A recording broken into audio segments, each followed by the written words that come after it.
Hi guys. Okay. Hope you can see me and everything's going okay. Uh well, we finally got a cold snap in lower Alabama. It's been cool last several mornings.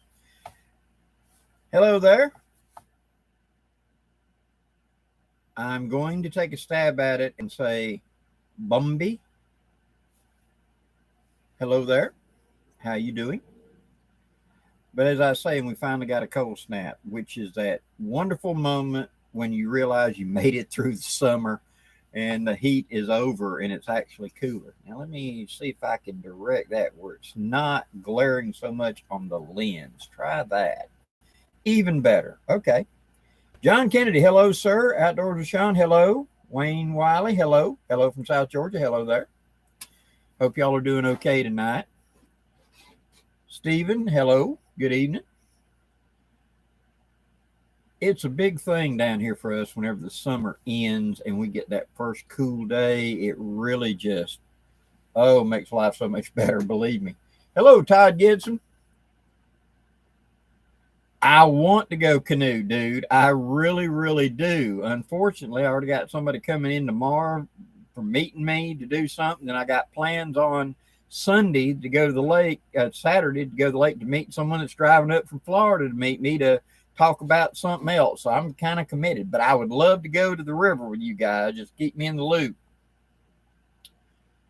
Hello, Beast of Bray Road. Hello there.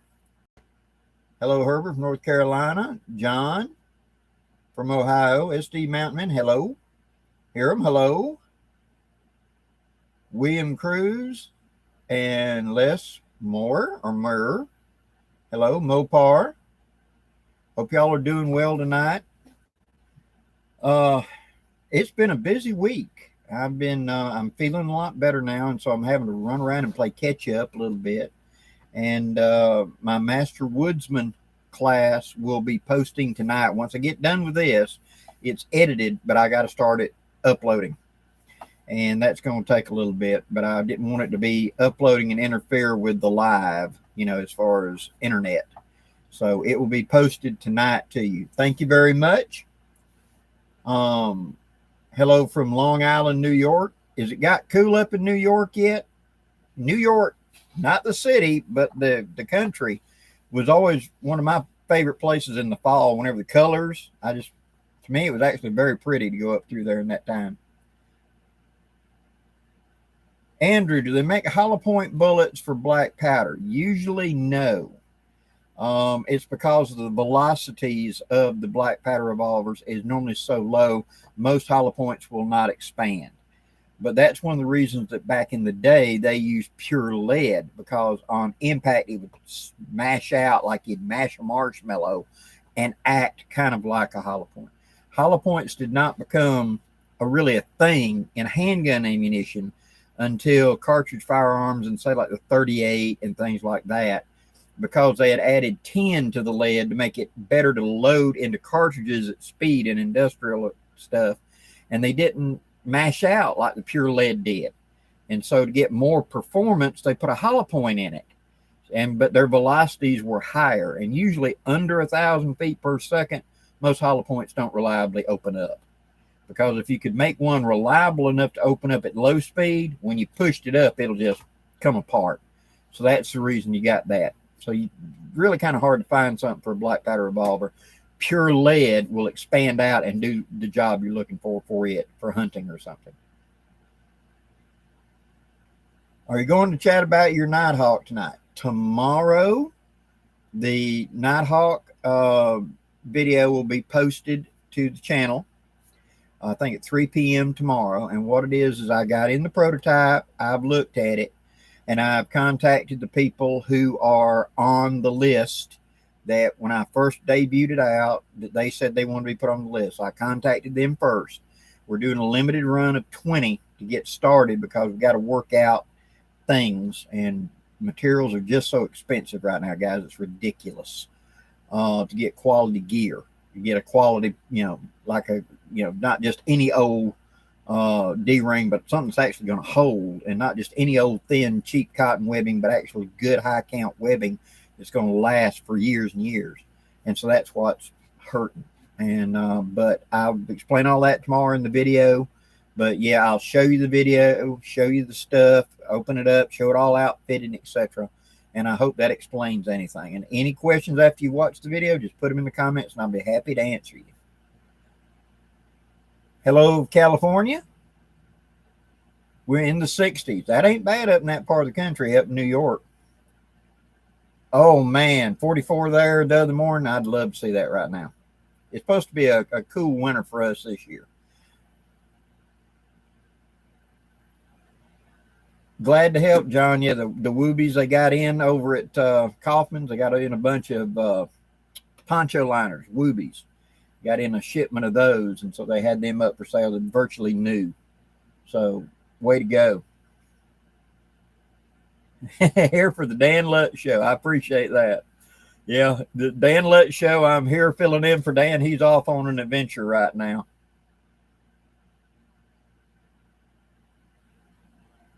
Red Sword, story of old Make 'em Cry. Yeah. Yeah, that's one of my favorite camp tools, that tomahawk. And that, in fact, after I posted that, several of my old rendezvous buddies that had known about it but forgot about it contacted me and said, what was that guy's name again? What was his name? And and once I pointed him out, oh him, yeah, I remember him. He was just somebody that was just kind of full of themselves, but he had a nice hawk. But why would you be in a competition with that hawk? That's like taking a brand new Corvette to a demolition derby. I mean, but hey, you want to play stupid games, win a stupid prize.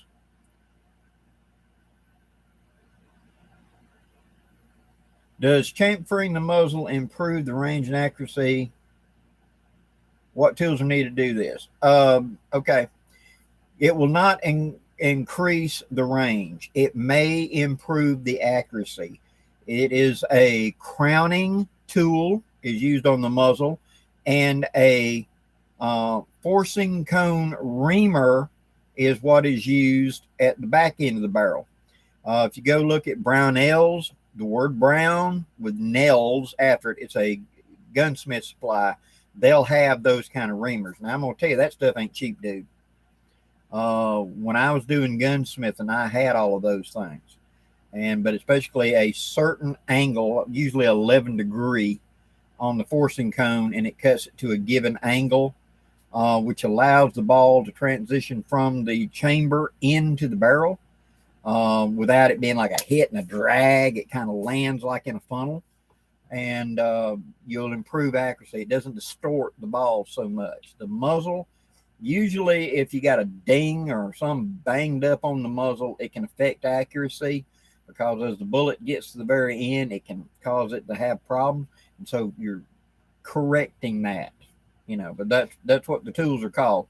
The muzzle chamfering tool or crowning tool, and the back of the barrel where the bullet enters from the cylinder is called the forcing cone reamer. Where did the name Woobie come from? It came out in the military really in the 1980s, whenever I was running around in the woods a lot with a poncho liner in the 70s and early 80s. We just called them poncho liners. But somewhere, I believe it started in Germany, somebody started calling them woobies. I think the joke was a hoodie and a woobie, meaning the old toboggan cap, a hoodie and a woobie. But I don't know other than that. Just I think it came out of Germany. The guy serving over there. Have you considered having logo t-shirts for sale? I have, but to be honest with you, when you go look at those sites and they talk about the stuff, one, they're normally cheap t-shirts. Two, they want $19 my cost for a t-shirt. So then you got to turn and charge $29 for a t-shirt, for a cheap t-shirt. And it really just, I've got a couple of those t-shirts from other channels. I've got Sean Kelly's t-shirt and a couple other people's t-shirt from Corporal's Corner and a couple others. And I've gotten t-shirts, and usually it's for these t-shirt providers, and they're kind of cheap t-shirts, to be honest with you. They just don't last long. And I just haven't done it. Now, I have thought about doing this for you guys. I've got a couple of logos. I've got my old shaman's hand, and I've got a couple of other logos. And I've thought about just taking the logo and posting it on Facebook and telling you you can use the logo for your own personal t-shirt or something. So you could just take that and then go to some place that does t-shirts and say, do this, and get a t-shirt makeup. Thought about doing that. So I may do that in the future. Hello, Bailey. How you doing, sir? Okay, let me see. 55 in the morning, and Smokey's awesome. Trapper Dan, hello, brother. How you doing?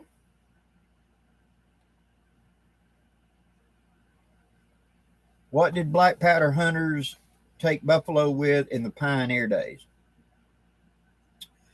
Okay, when we first started out with guns in the east side, pre-Revolutionary War days, and etc., they're normally bigger caliber, 75 caliber, 68 caliber, 69 caliber, all the way to up to some of the Jaeger rifles, which were 80 caliber. And people still had big animals. There were still elk, moose, and even buffalo in the eastern part of the United States. By 1800, that disappeared. Really, by the Revolutionary War, we'd eat them. And the calibers had dropped down until by the time of the Revolutionary War, the most common rifle caliber you encountered was like a 40, a 36, or a 40. And most of the guns were the smoothbores, what we would call shotguns today, fusils. Then we went out west to and started encountering buffalo and big game again, and the calibers came back up. That's where you see the 50, the 54, the 62s come from. But they didn't climb back up into the 75s. So most of the time, the guns out there, the most common gun used was a trade gun. And the trade guns were 62 caliber. We'd call that a 20 gauge today, with a solid ball or birdshot or slug. And many of the mountain men used those. The Northwest trade gun, which was used extensively out west in that time period, was utilizing a 62 caliber solid ball. So that'd be the most common type gun used out in that part of the world. The Hawkins and things that were 50, 54 calibers and etc., those were the upper crust guns. And even the guys that own them would probably have 2 or 3 of the trade guns for a working gun. So I hope that answers your question. Let's see. Where does one get a quality hawk these days? Used to get together here and bought one and started using it Tomahawk Tuesday video, but it's cracked close to the edge. That's a good question.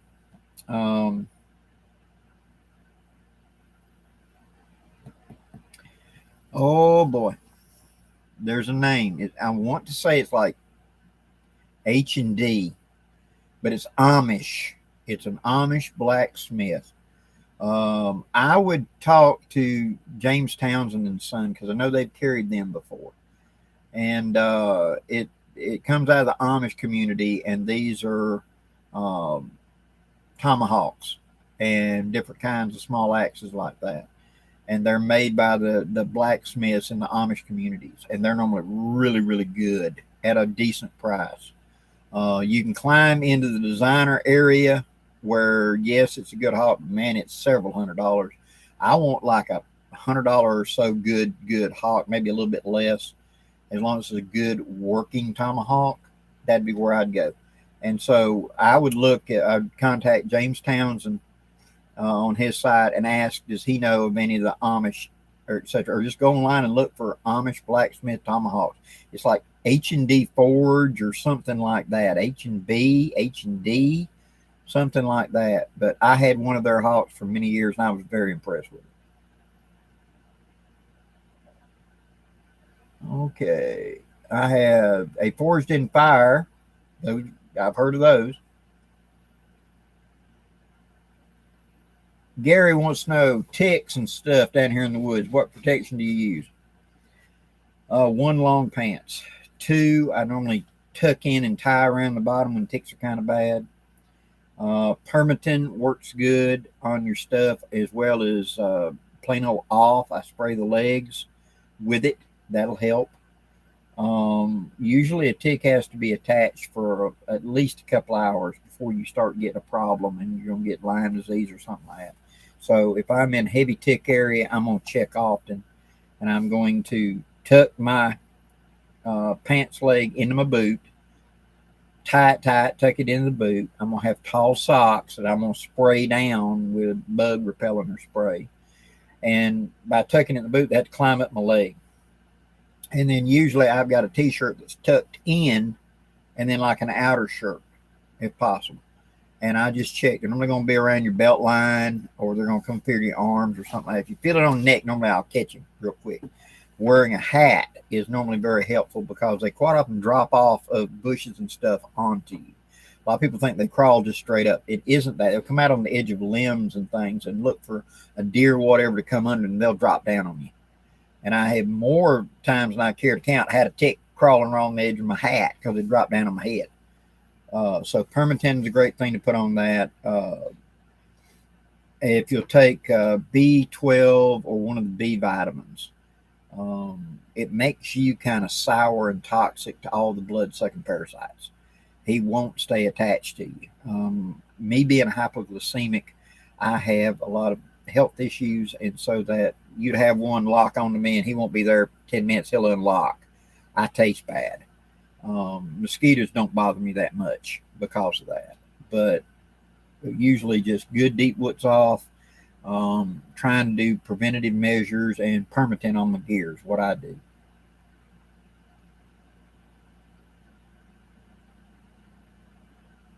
Trapper Dan, I thought a whoopee came from the name of a child security blanket. Could be. At one point, I think Linus's blanket was called something like that. It could be that. I'm not sure. East Buffalo, yeah, there was woods buffalo. Woods buffalo are physically bigger than plains buffalo, where a woods buffalo would be 2 tons and a plains buffalo would be 1,500 pounds. They have some. If you look up woods buffalo, they've got them now. They found them in Alaska, and they have transplanted them back, and they're letting the herds grow. We had eaten them to extinction in the East. In fact, the French explorer that was sent over to the Southeast in 1698, I think it was, named Benville or Iberville. It's an I with a Benville, where it's I or silent or not, I don't know. But he was sent over here to find the mouth of the Mississippi River. LaSalle had found the Mississippi, but had not come out at the mouth. He got down to Louisiana and turned around and went back. And Benville had been sent over to find the mouth. And he says in his account of it that when they made their first landfall, coming up through the Gulf of Mexico, they got to the shore, and it was about where Fort Walton is now, somewhere between Fort Walton Beach and Pensacola, Florida. He said the woods were on fire. And what it was, the Indians had set the woods on fire to drive the elk and the buffalo out into the surf, so they could go out there with canoes and drown them and kill them and bring them back in, because you didn't want to mess with these things with bows and arrows. You know, that was a big bow hunker, and you can shoot him a lot of times and he's still mad. And so they would hurt him with fire out into water or something, or off a cliff or whatever, into a ravine or someplace where they could get a chance to sit there and pump arrows into them until they killed them. And so we had buffalo and we had elk down here in 1700. So yeah, they were Eastern. We ate them all. Hello to New Jersey. Hello, Puerto Rico. Hello, Ohio. Big's Life. Hello. Pouring down rain there in SD. SD Mountain Man. Hope it's something you needed.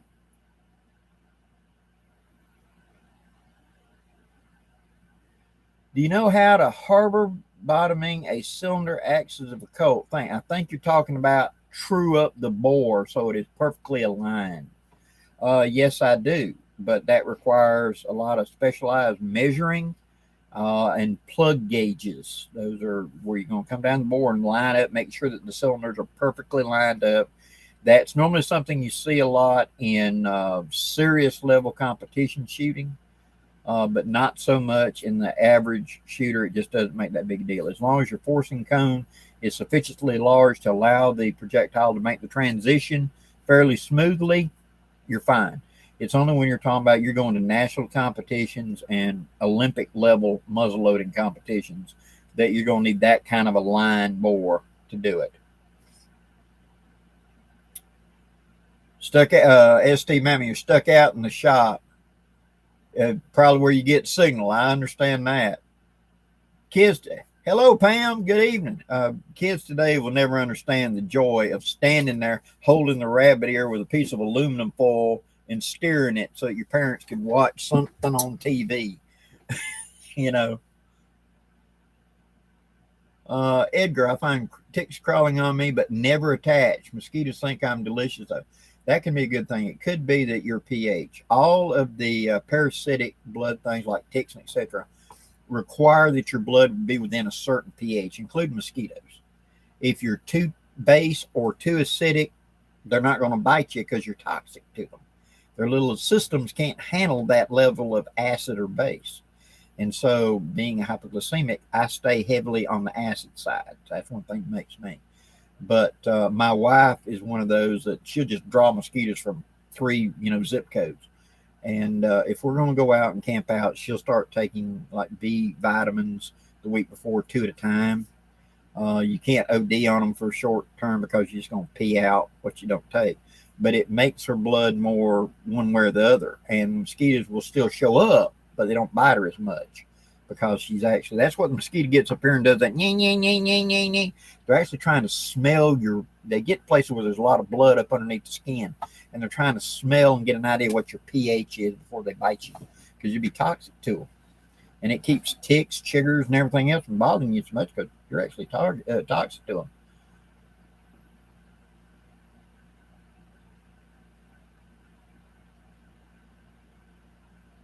Okay, awesome. Thank you for saying that I'm a treasure and all that. Thank you very much. And I will not butcher your name, but you're saying you're going to go, you like the haversack and you're going to help the kid with the study quiz. Good luck, and thanks for working with your kids. What is the best lubricant for the cylinder shaft on black powder pistol? I've tried palm oil or anti-seize. I like a combination of Crisco and beeswax. Okay. You can also use beeswax and white lithium grease combined. That seems to work the best.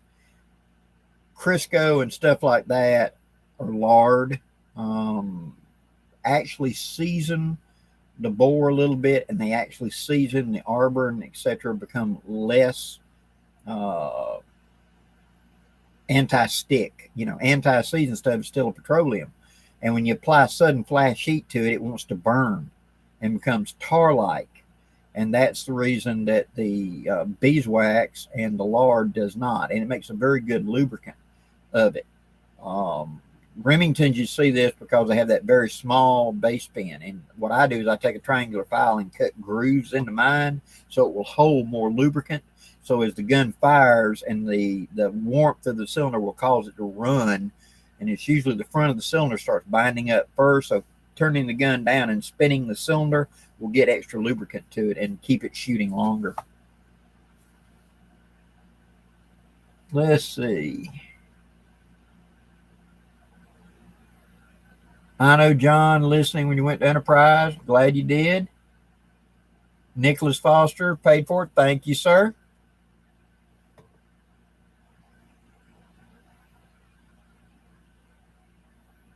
Hello, Ireland.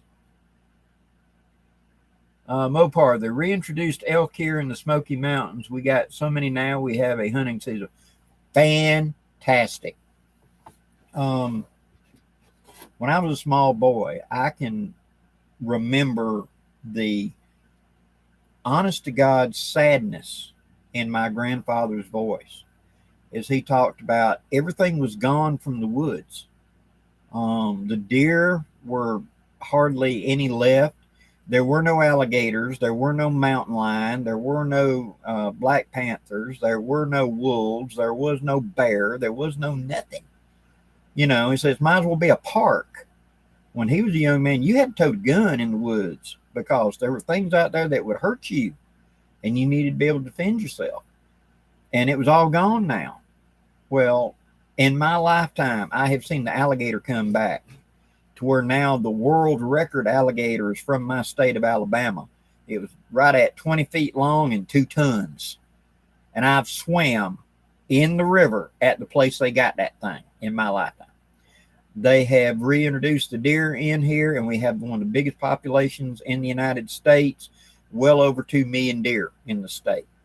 The wolves have come back. It's where the Alabama red wolf, which was a leftover from the Ice Age, has bred with the coyote, and now the coyote migrated in the 80s, and the armadillo migrated in the 80s. And the coyote and the wolf have crossed and made a coy dog that's a whole lot bigger. And I've seen 80, 90, 100-pound ones. I've seen 150-pound ones before. And they're like a third larger. If it's 20 or 30 pounds, that's a coyote. If it's 100 pounds, that's a pine wolf.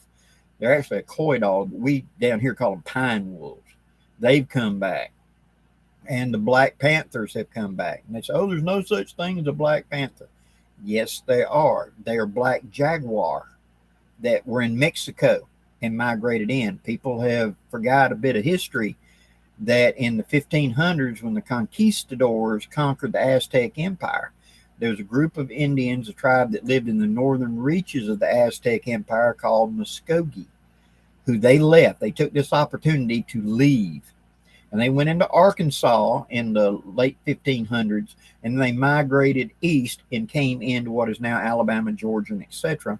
And they conquered the 7 indigenous tribes here and formed the Muskogee Nation, which we call the Creek Indians. Okay. The symbol of power for a chief or a shaman was a jaguar. And they brought them with them. And so I have seen pictures taken in Mississippi in 1878, a photograph of a little girl sitting on a 250-pound spotted jaguar that was taken in the cane brakes over in Mississippi. And it said a black panther was killed. We knew the difference between a mountain lion and a black panther. Black panther was a jaguar. And they migrated back in now. I had a fella bring me a picture taken in his back pasture back 4 years ago now, I believe. And 20 feet up in this big oak tree was about an 8-point buck. And he said, how would it get up there? And the back of the neck was ripped out. That's a cat. Jaguars will drag anything up to the size of a horse just about up into a tree or something if they feel harassed and they want to eat unencumbered, is they would take them up. And so there's probably jaguar back here again now. The book of tracks for the United States list where in Arizona's got so many of them now, they're just waiting to find kittens to say that they've domesticated in there, or they've moved in there. So they're there. I want to live long enough to see elk in Alabama. I know they put them in Tennessee. I want to live long enough to see elk in Alabama, and I'll be happy. Now they're trying to reconstitute wood buffalo. They'll never turn them loose down here in the South. They're too destructive. Buffalo just walk through fences. They don't look. They care less. There's a 3-strand barbed wire fence there. It's out of the way. So you won't see them, but I'd love to see elk come back to Alabama in my lifetime. Gary, hello to Texas.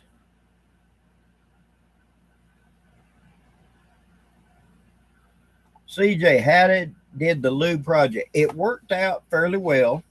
And in fact, I got some around here somewhere. And if you contact her, she'll make you up some. And I will, in a up soon video, I will post again how to contact her and etc. We worked it out. And we've got one that's a little more solid, where you want to just take your finger and bear down, and it comes off like soap almost, to coat stuff with that works really good. And then we got one more that's a little more creamy. It's more like Vaseline that I use on the base pins and stuff. And so, but I'll post information again for her to, if you're looking for that.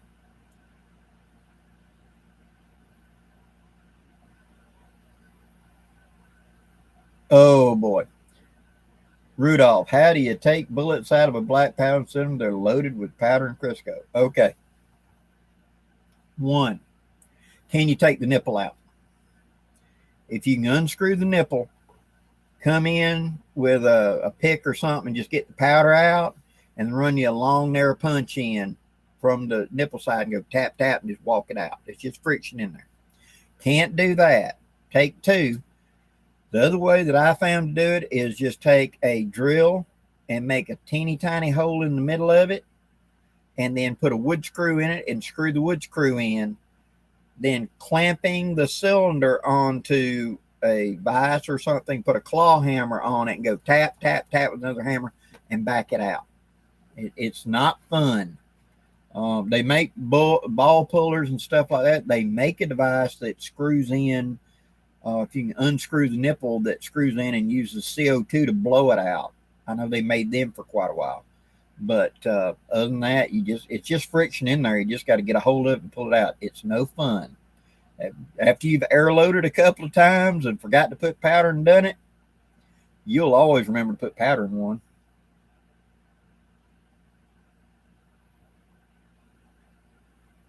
Edgar Burr, thoughts on a Glock with a stock? Never had one. Historically, any kind of short barrel handgun with the stock was only good at about the same distance as a regular handgun. It doesn't turn it into a long range. They made Brownings and stuff with stocks on them. It was really, really popular in the early part of the century, of the last century, in military applications for things like radio operators, artillery people, stuff like that. It would give them a better chance to shoot. But ultimately, like the U.S. military decided to go with an M1 carbine, which is better than trying to put a shoulder stock on a short handgun. You don't really add anything to the range or nothing. Your sight radius is still real short, and you just hold it a little steadier. But really, for the awkwardness of it, I'd rather just tote a little carbine.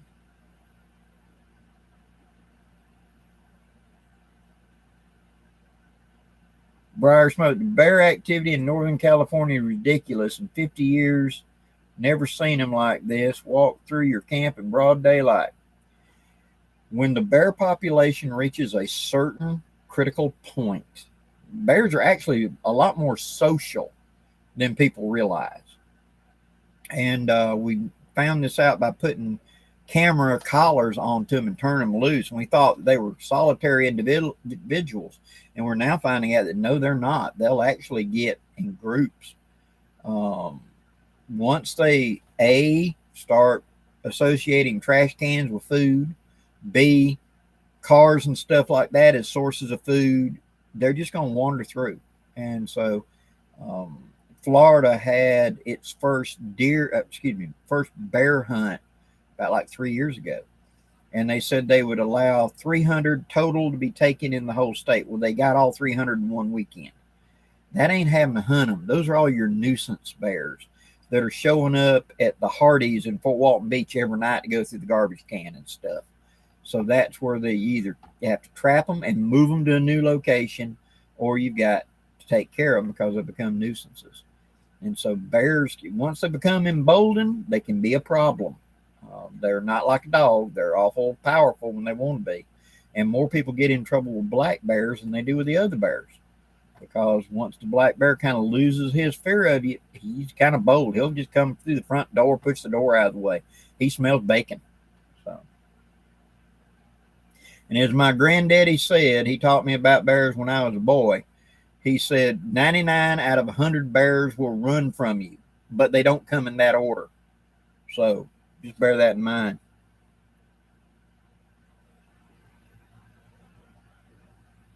Yep, Andrew, we do have black panthers and stuff.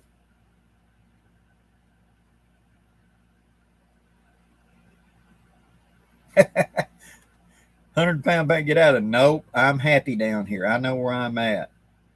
And that, I like to tell that about good old Dan Lutz. Me and Dan was fearless. Uh, Me and him, when we went to North Georgia for the Fuel the Fire class up there, we're going up there to be guests of it. And up in the mountains, it was beautiful. And where we picked to go up further up the mountain to put our little camp, after we got set up, we'd come down. And someone was telling us there'd been a black bear up there just a couple hours before we got there. So that's where that black bear liked to hang around. Oh, cool. We kept our stuff put away and etc. But I thought that'd be cool, go up there with a black bear. Dan wasn't nervous about that at all. Well, then he wanted to come down and camp with me, and he wanted to see the Everglades. He wanted to see swamps. And I said, sure, come on down. We'll go north of Mobile into the Delta, which is only the Mississippi has a bigger Delta than Mobile. And it's just islands and swamps and bayous and lost river channels and etc. And he got to looking on stuff, and he contacted me and said, we're not doing that. I went, why? He said, the size of the alligators I'm seeing, them things is 20 feet long. Oh, yeah, we got dinosaurs in Alabama, dude. Come on down. I'll show you dinosaurs, And he just, no, not doing that. Love him to death, man. Mr. Johnny, thank you very much. Good evening, Ken. Bombi, what happens if you shoot a full metal jacket bullet and percussion revolver? You drive the pressure way up. The jacket is so hard that the pressure required to push it down bore must be so much more that when you fire that in a percussion revolver, A, you're wearing out rifling very, very quickly. It's not designed for it. 2, the pressure spikes and you may burst a barrel. That copper jacket is meant for modern guns, and a lot of people, I'll put one in my, and shoot the hollow point, and then they blow the gun up or they split the barrel from front to back because percussion barrels are simply not designed to handle that pressure spike, and it just busts the barrel. And the 2 or 3 times I've seen a barrel split from end to end or just laid open like a banana, they were trying to shoot jacketed ammunition in it. So I really recommend against it.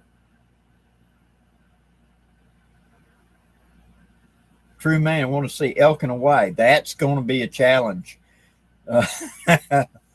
Oh, yeah.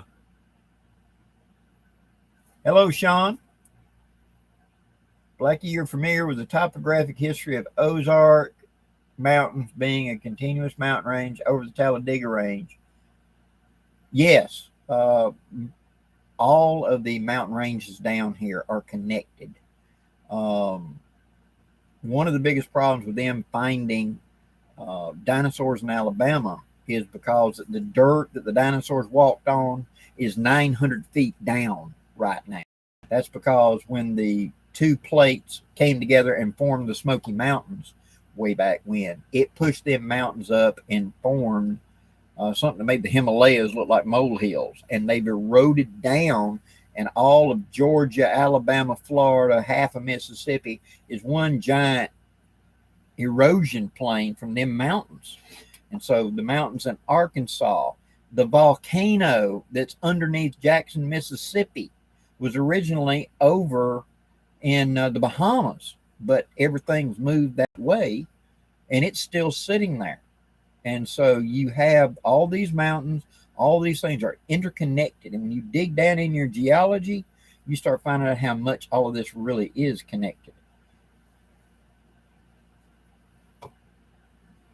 Let's all play. I'm planning an overnight stealth wood session come first snowfall. Question: if you find yourself stuck in the woods for one night in freezing conditions, would you set up a camp or make do? If I have the option of making a camp, I will always make a camp. But like in my shelter series I talked about, that isn't always the case. Suppose when I get stuck out here, it's already dark, and I don't have the opportunity to gather up anything or even to make a fire. What am I going to do then? Well, first, I'm going to find as much shelter naturally as I can. For example, a big, broad tree, so the wind's coming from the other side, so it's blocking it. Can I get any kind of leaf or debris or whatever around me as insulation and get my back up against that tree with a layer of insulation between me and the tree, like push up a pile of leaves and lean back and just pile leaves up onto me. Any kind, as long as it's dry, insulation will add to my comfort, because ultimately I'm the one generating the body heat. Okay, I'm the heat source. So the slower I lose it to my environment, the better. So you have two choices. You have chemical energy, which is the body naturally digesting and etc. And then there's physical energy, which means I'm walking and moving and my muscles are doing it. Sometimes it's just better, if the wind's not too bad and everything else, get on the road and start walking. Because as long as I'm walking, I'm generating body heat. And insulate myself as best I can, avoid cold as best I can. But as long as I'm physically moving, I'm generating heat. Once I go stationary, then it's just what I've got residual and my chemical energy. And so then I got to add insulation to hold that. So even snow can be insulation around you. If you pack up snow around you, you know, where it's just a mound on either side and you're in a slot in here in the middle of it, so the wind isn't coming. Snow's going to be 32 degrees. That's it. It can be 18 degrees out there, but that snow's 32. So even that can be a warning. Put the straw, the hay or whatever between me and the snow and get up to the snow. You know, as a apples, oranges, below zero air and it's 32 degrees snow. Snow's warmer. You know, that's the reason igloos work. And so the idea is do the best I can to insulate myself if at all possible. And when I can't do that, then do as much physical exercise as I can to keep me warm until sun up.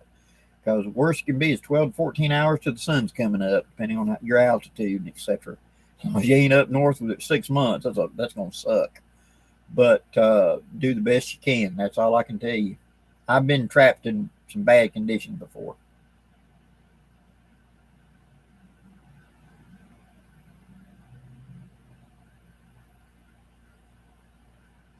The 209 primer for them, I have heard of that. I have not experimented with it.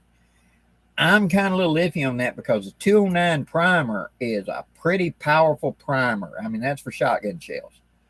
And that's a lot of horsepower for a primer. And so I'm wondering how much that's going to be a problem, because my fear is this. I would pull the trigger and the primer would go, but the powder didn't. There should be enough force in that primer to blow the bullet halfway down the barrel with just the primer, see? And so I would be suspicious if I pulled the trigger and it went pop and it didn't go off. I'm going to have to take that gun apart and look down that barrel. It just generates too much horsepower and it would probably blow the ball down the barrel if the powder didn't go. And I've had cases where Murphy's Law, the powder didn't go.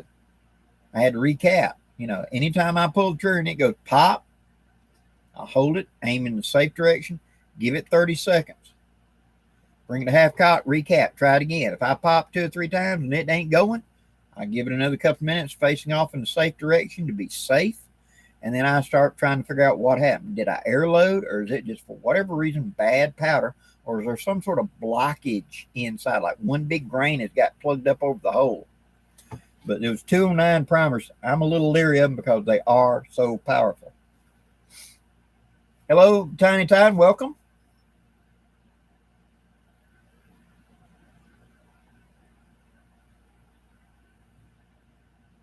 Yeah, Edgar, exactly. Make a camp if you can. If I've got the resources and the time and the ability to do it, absolutely make a camp. It's when you don't, you know, because it's already dark or whatever. What have you got with you? That gets into one of those, what have you got? What's your time? What's your conditions? You know.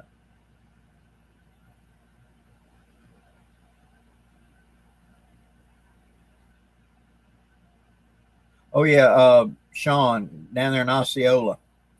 When I was a kid, have a good night, SD. When I was a kid, all you saw on TV on Saturdays was Save the Florida Panther. It was a huge push on. And they, over 400 mountain lions were transplanted down to the Florida Everglades, and they put tracking collars on them and turned them loose. The problem was it's very well-meaning, but the bottom of the line is in the 1930s when the Corps of Engineers had come in there, Army Corps of Engineers, and they had reworked the Everglades drainage to keep cities from flooding. It ruined a lot of stuff, and there was no large deer herd left in the Everglades. And those big cats require big game. They eat deer. Chasing a bunny around in the swamps ain't no fun with all that water.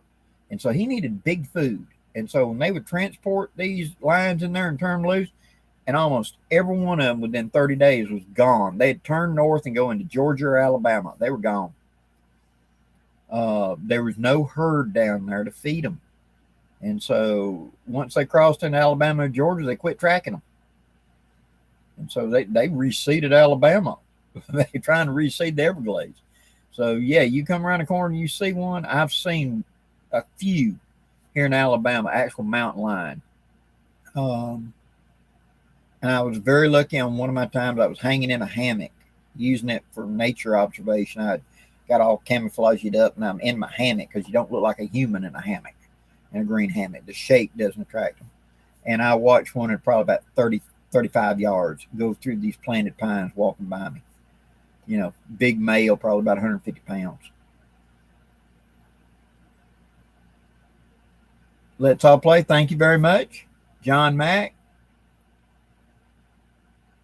Yeah, use a waterproof barrier to keep them getting wet. True.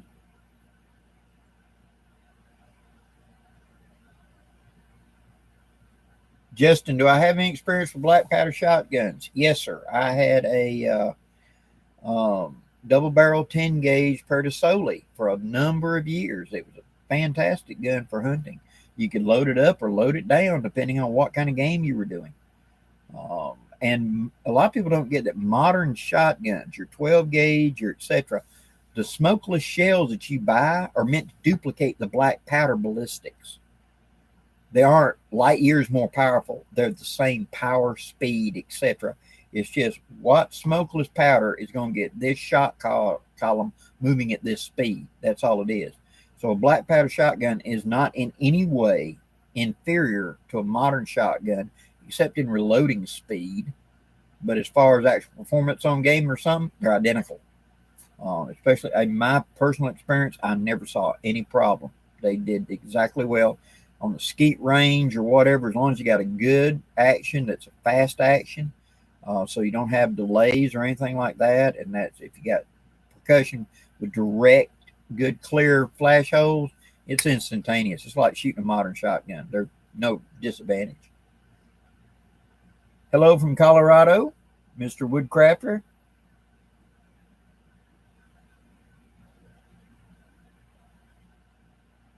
I have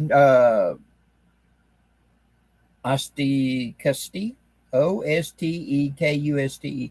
I have not been to Kaufman's in about a month now. But just contact them, ask them. They're all the time getting new stuff in. They may have got some of those cold weather pants in. German means East Coast. Awesome. Hello from Serbia. Well, hello.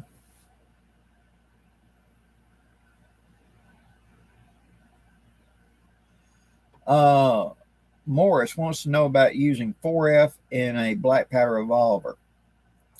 I have used 4F in the smaller calibers like the 31s and the Pocket 36 or something that has a small chamber.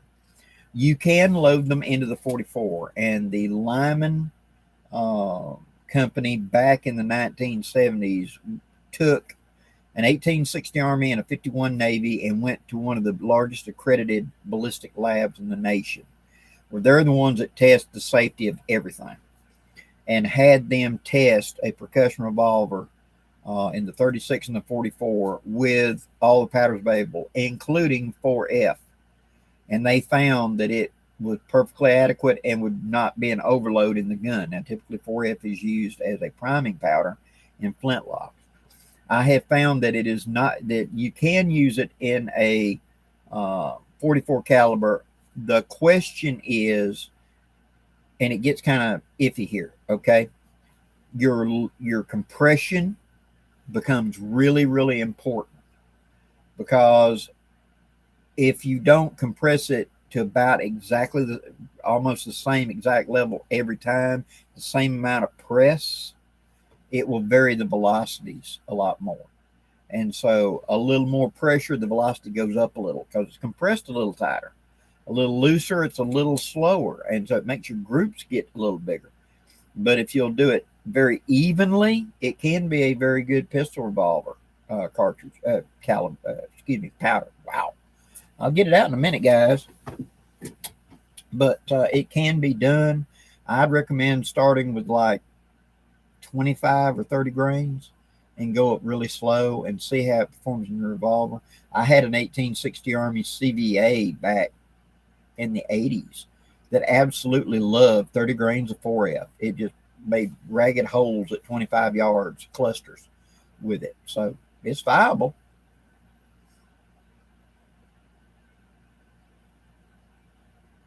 Want to put some Serbian tigers loose in Canada. They would probably thrive up there. Of course, people would not like it worth a flip. But we have Russian boar here in Alabama because back in the 80s, they decided to import Russian boar, those big 1,000-pound boars with 10-inch tusks into Alabama. And not even the bears in Siberia mess with them things. Only the Siberian tigers mess with them things. So who knows? You turn them loose in Canada, they might thrive. Same kind of territory, same kind of large animals. Just a lot of people with guns that wouldn't like it too much. Have ever used a Bark River tracker? No, I have not. I'm familiar with the knife, but I have not used one.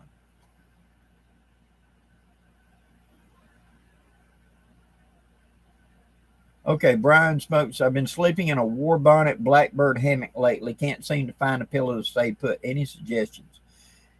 It has a lot to do with your neck and how much of a neck works for your head. Some of the travel pillows. A lot of people like the little travel pillow because it hook around your neck. I actually like to take like a large bath towel and roll it up and use that for a pillow, because I can either pull it around this way around my neck and it stay, or if I'm going to lay on my side, I can cook my arm under it. So I actually, rather than a pillow, and I don't like any of the air pillows, they always squirt out of the way.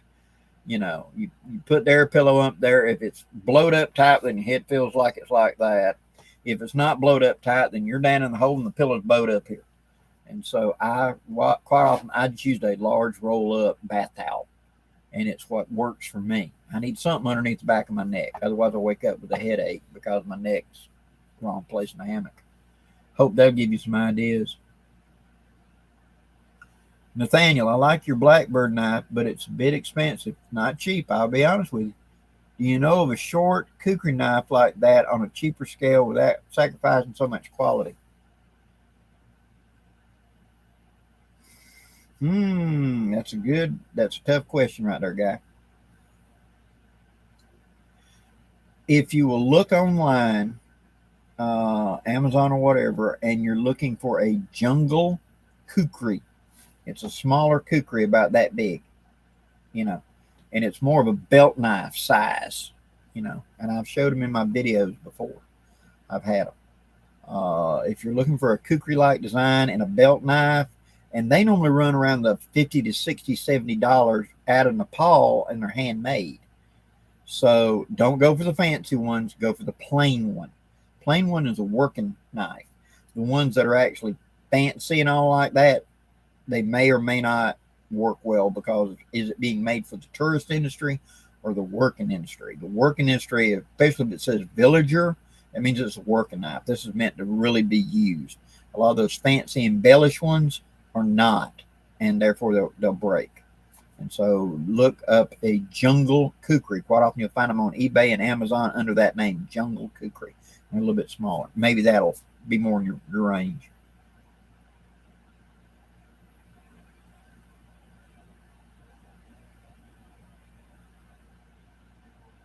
Sage, have I ever made something like that? No, I have not. I built muzzle loaders and stuff for kits and all like that, but I have never improvised, stuff like that, which I live in a society and a culture where we have access. And so I didn't have to do that.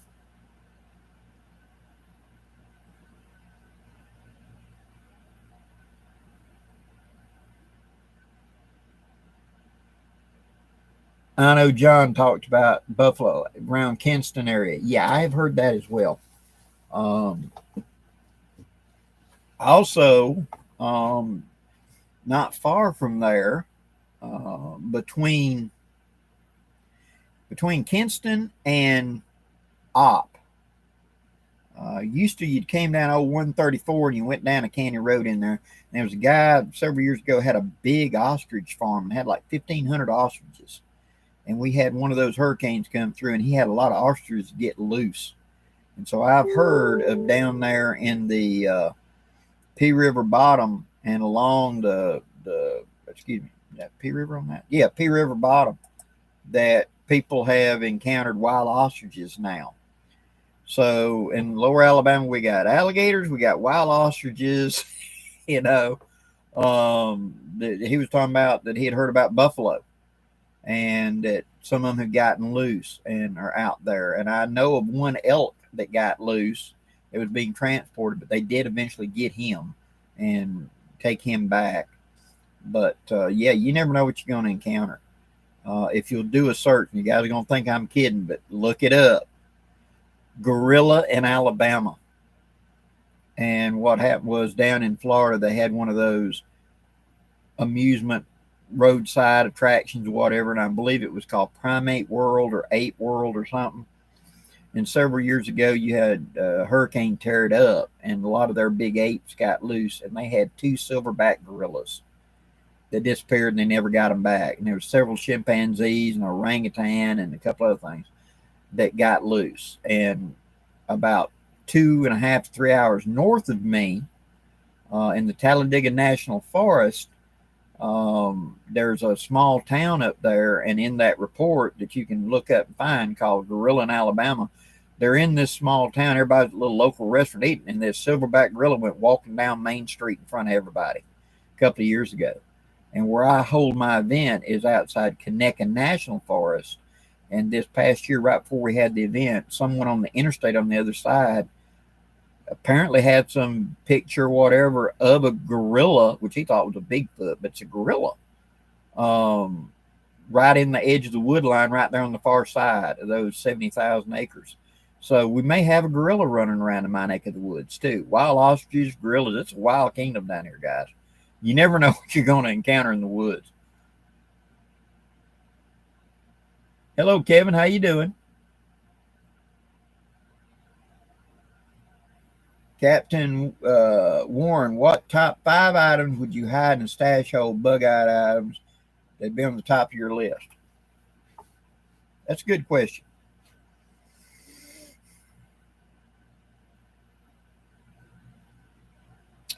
One, I would have a little bit of money, say about $100. Okay. Because if you're having to retrieve this, you probably have had to leave a lot of stuff behind. So you may need a little bit of cash. Cash is always welcome and always able to work with something. So some sort of cash. I would definitely have a good knife of some kind. I'd have a canteen and canteen cup cook set, because with that I can handle my water needs and I can handle my food cooking needs. Because that with sticks and everything else I can generate, I can do that. I want a good U.S. Army poncho. I wouldn't want one of the Chinese copies. I'd want an Army issue one, because I can make shelters with that. I can make all kinds of stuff with that. And then the final item would probably be something like a Wooby or a poncho liner, because with that and what I'm wearing, I guarantee I can fade in and out along the edges. I can make up camps. I can find food. Why ain't you toting a gun or whatever? Guns may attract attention too much. I can make bows far quieter. I can make snares. I can make, fish traps, etc. I'll feed myself. I don't need a gun to do it. And so if it comes to that, yeah, that'd be the 5 things I'd have guaranteed to grab. Now, a much more elaborate kit would, of course, be better. But if I was going to put my feet to the fire and say 5 things, that'd be the 5 things I'd pick. because with that, I can probably get what else I need.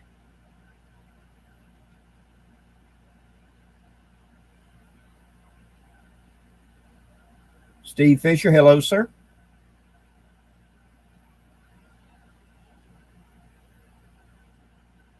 Sean, I've been wanting a parang for a while. Kukris are awesome.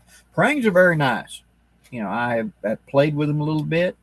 Parangs are normally a little thinner and more like a machete because what they're being used for is more of a jungle environment, where the kukri is a little thicker. And so, depending on your terrain, it may be perfect. Never follow just blindly what somebody's got. What I carry is perfect for me and my terrain, but where you're at might be a little bit different. And it's how you like to do. If you prefer to just pick up and break sticks, you never ever have to cut anything, great. I've got a friend that he walked the Appalachian Trail toting one of the smallest Swiss Army knives. That was it. That was the only cutting tool he had. He just didn't seem the need for it. And so that's fine. He found works around. On the other hand, I knew a buddy of mine that hiked about half the Appalachian Trail with a sword on his back because he likes medieval stuff and he wanted to carry a sword. So, it's just what you need.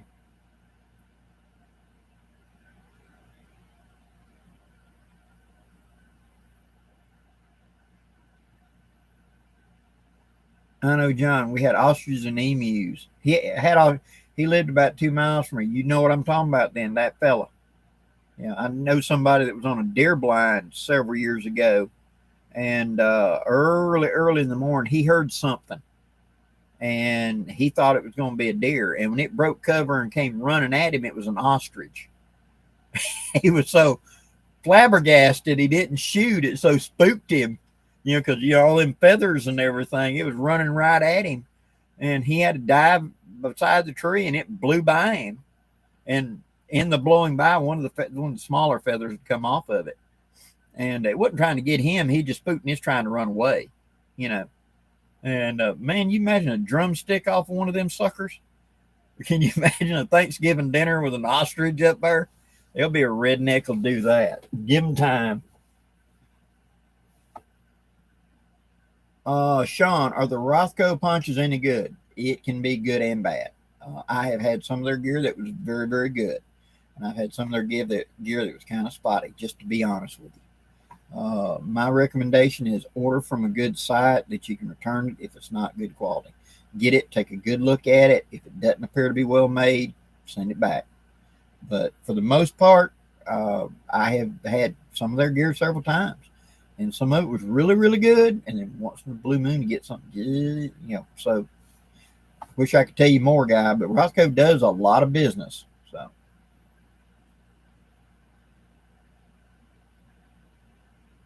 Edgar Burleman, how'd you get the name Blackie? I'm actually Scottish, Native American descent, and it's short for Raven, and that got turned into Blackbird, and that got shortened when I was 3 to Blackie.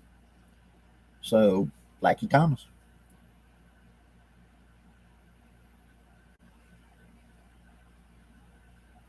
Okay, Jacob, how do I know what size? For most of your 44 caliber, 4.54 will work. Okay. If you're getting a very old one, not an original, but one that may have been made a lot of years ago, it may be 4.51. But just about all the modern ones, or anything that's been made in the last, say, 20 years, 4.54. Only the Ruger will take 4.57. Okay. Mostly the Conicals do not shoot that accurately. They give a lot more penetration, but they don't shoot as accurate as a round ball most of the time. Now, the Johnson & Dow bullet can be an exception to that. I've had really good accuracy with mine, but it's basically an upside down funnel. And so it will center itself up in the bore real well. As far as 36 caliber, again, for the average, 3.75 would be what to get. The 3.80 will work, but you may find guns that are just harder to load. I recently had to get 3.75 for myself mold because I just had a 3.80 because my Spiller and Burst chambers are actually a little tighter, and loading that 3.80 and they're like, you're afraid you're going to bend the rod, but the 3.75 goes right in. So what I recommend for all the 36 caliber starting is just get 375, and for the 44 get 454. Hello, Harry from Memphis. Can I do a video on a wraparound bedroll? You talking about the? Yeah, sure. I did one a long time ago, but yeah, I'll do another one. That's the problem with my channel, guys. When it bedroll, I did one back in 2010, I think. So yeah, I might need to do that again. But yeah, I'll show how to do a bedroll and how to make wraparound rolls and hobo rolls and that type of deal.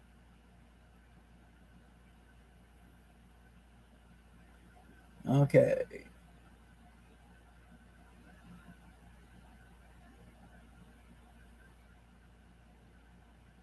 I have space case. I hear people ask about things like 5 items, but I rarely see somebody ask about, let's say you've got $200 in the space of a backpack. What would you do then? Nobody's going to count your items. Okay. If you had a $200 budget, I would look somewhere between the $50 to $75 range for a knife. Okay. You can luck out and get a higher quality, cheaper sometimes. I wouldn't go under the 2025. I do like the Moors and stuff like that, but it's a knife. It's for cutting, not chopping, and not horsing around with. But like one of the Condor bush lures, normally you can find them $45 or so on sale a lot of times. They're a decent knife, and the knife I was using before I got my WC knives was a Condor bush lure. And I know that Joe Flowers and them, they're running that pterosaur. Buy them. Decent knife. Okay. You're going to then look at decide whether you want a hammock or a tent or a tarp, etc. So I would start with a decent knife, get you a fire rod, a ferro rod, or something like that. Of course, pick up a big lighter, and then just decide on where you want to go from that and fill out the rest of your items. What do you need for a cook set? Does it need to be something small, just heating water, or does it need to be more elaborate? See, that's where you start getting into personals. I could make up a kit that I can live off quite happily for $100, $125. I could probably do it for $50 if you give me enough time to hit yard sales, garage sales, and look around and piece together what I wanted. I could do a hobo set for cheap, but that would be only for me. You can't get lucky and find the knife I found at that price. So that's what I would say to do. Take the amount of money that you have in your budget, get a good knife, a decent knife, not a great knife. You'll grow into that. But something that's going to hold an edge well and you can work with. Okay.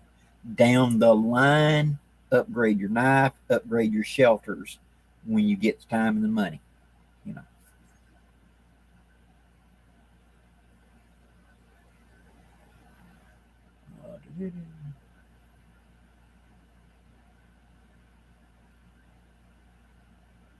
True Mania, the old M1 surplus, yeah, they do make good haversacks. A lot of times, Sportsman's Guide will have the Swiss gas mask bag, and they do make a decent haversack. I think they were getting rid of them because not long ago they had a pair of them for like $14, so they're probably thinning out.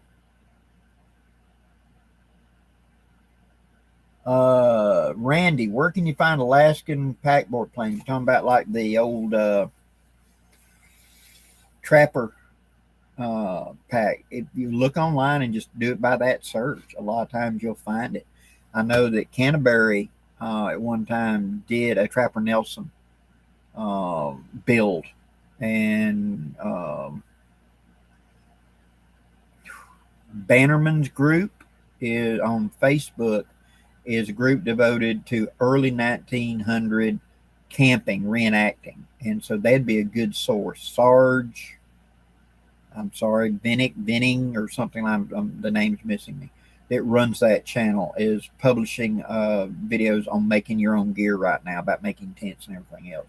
And he would probably be a good source of that. So I would look on Facebook and look up Bannerman Camp, something like it's a historic group, and see if you can do that. And also look under that same idea, Bannerman Bannerman's Lodge, Bannerman's Camping Ground. I'm sorry, I can't call the name right off the top of the head. I just think of Bannerman on YouTube, and they would probably be a good source of finding a place to do that. I know that those plans are available, and I believe it'd be just a PDF you could download or just a step-by-step. It's not that complicated.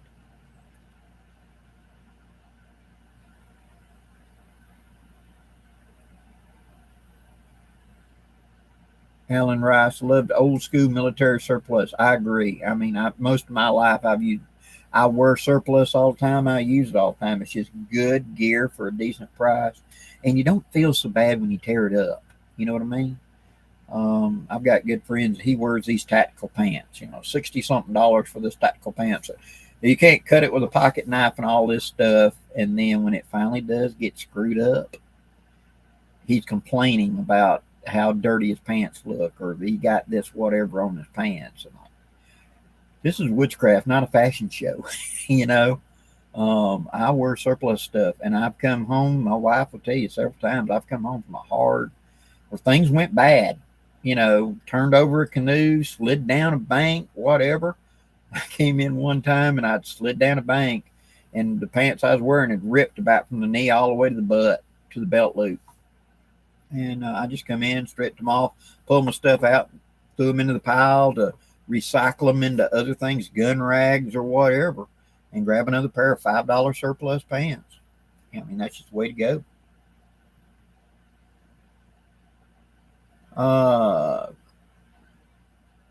Gustavo 3, do you think YouTube niche for survival bushcraft is totally saturated?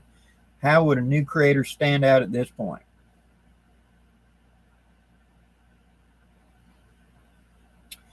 I don't think it's saturated.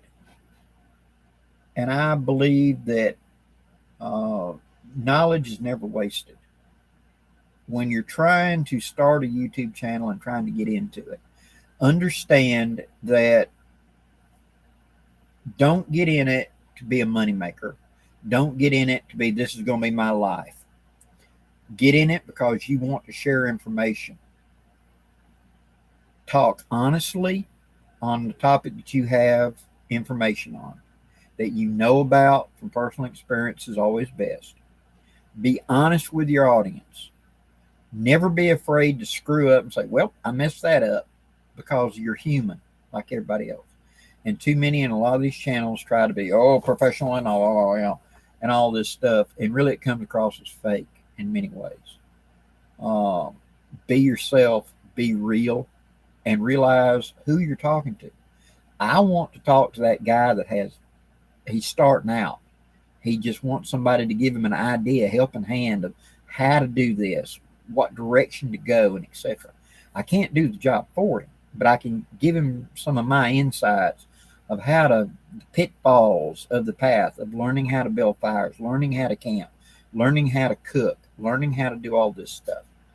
Share that information with your people, and you'll get followers, you'll get subscriptions, and you'll get and start growing the channel. It's never saturated.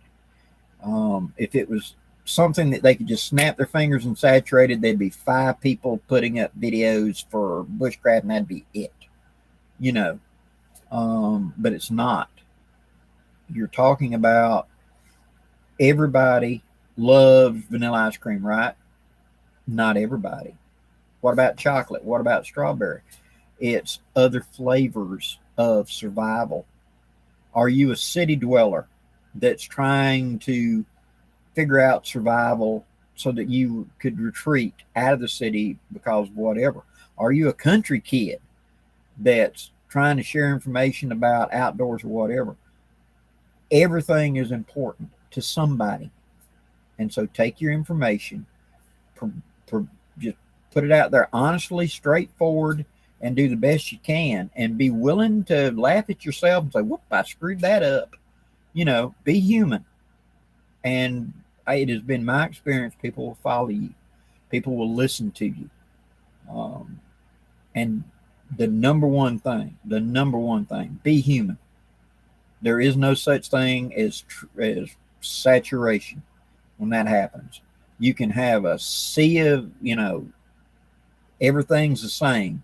The fact that you stand out, because you're a little different. That's what's going to get you.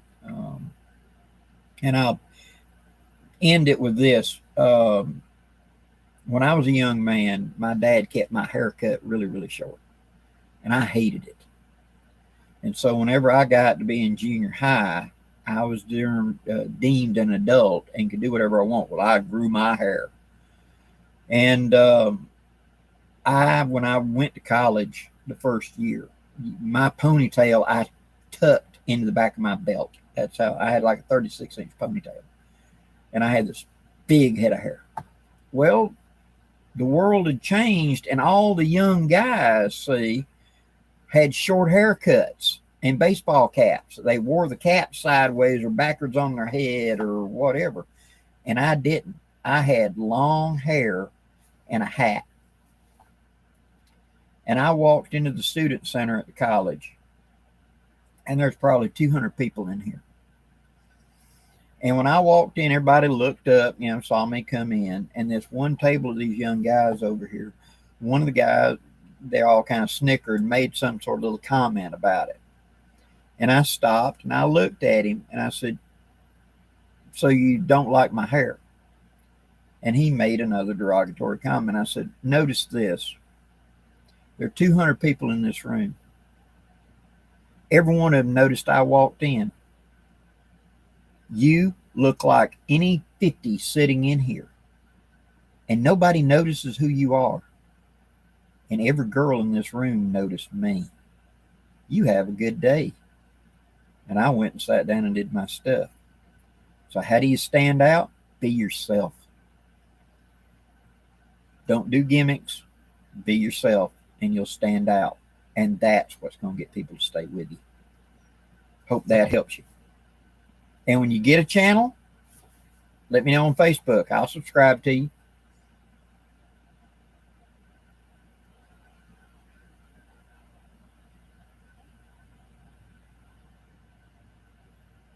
Pam, you're looking forward to work? Oh, yeah. That'd be a good idea. I'm looking forward to our camping. Hope it'd be cool.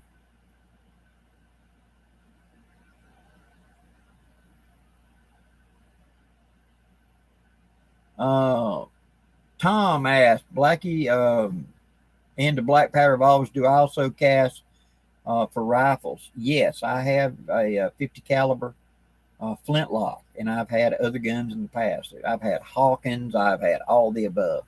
And I keep saying every year I'm going to get into doing other rifles and muskets and everything else. But with the with the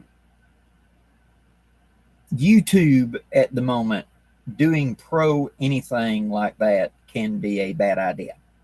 So for right now, I'm sticking for where I am. Now in the future, I may be able to expand out. We shall see. But yeah, I've got knowledge in a lot of this other stuff.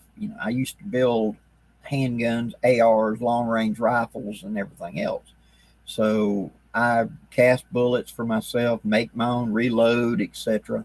And that's just part of it. Once you get into it and you want to really focus it in, you'll get into the reloading, you'll get into the casting, you'll get into all those little bitty things that just seem to make the picture a little bit better.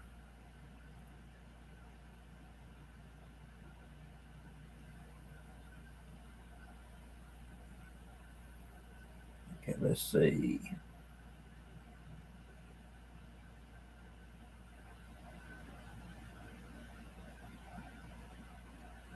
Sean, thank you for that. Ranger Survival, all that, thank you.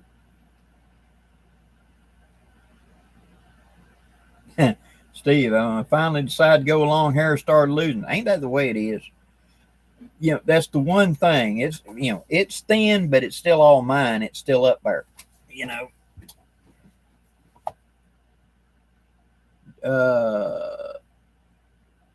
Next camping trip date. What it is, all right. This is not a gathering, okay? But myself and a couple of friends are going camping in 1st of October. So it's not a fancy gathering or something. It's just me and a couple of friends are going camping. The next gathering that I'll be doing will be, if it is a cool winter, it will be in early April or late March. If it is a wet winter, it will be in early March. It's just I got to wait till December, guys. Let me see what the weather's going to be, and that's when I normally make the announcement. Is after Christmas, after I see how our winter is going to be. That's when I'll make the announcement of roughly the date and the date we're going to have my gathering to camp out.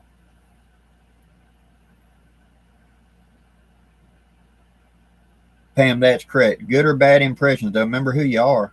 That's the important thing.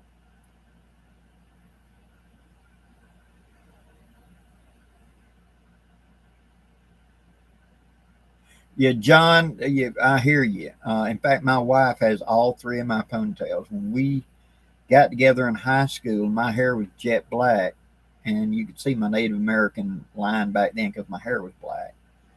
Um, I brought her over to meet my grandmother, and my grandmother, in talking to her about my grandfather, showed her in this little box she kept. She had about a 4-inch little bitty lock of his hair, and how that was a memento keepsake she had of my granddaddy and wanted to be buried with that. So a part of him went with her. Well, my wife, who was not my wife, she was my girlfriend at that time, thought that was awesome. And she wanted my ponytail. And it was like 24 inches long at that time. And so she talked me into this. And so we had washed it, conditioned it and everything. And she braided it up and we cut off my hair and that let it grow back out. By the end of high school, my hair had turned as white as it is now. I'm hypoglycemic, and it destroys the hair color makers. And so I had a white ponytail. And so she has three of my ponytails, one that is black, one that's pure white, and one that's gray. So this right here is because of her. She saw the TV show Xena, and they had this actor on there called Aries, and he had a mustache and goatee, and she wanted me to grow a mustache and goatee because of that. So she come walking in the bedroom one night. I was sitting there reading, and she told me, would I grow a mustache and goatee for her? I said, sure. So I've had this for 20 years now because of her.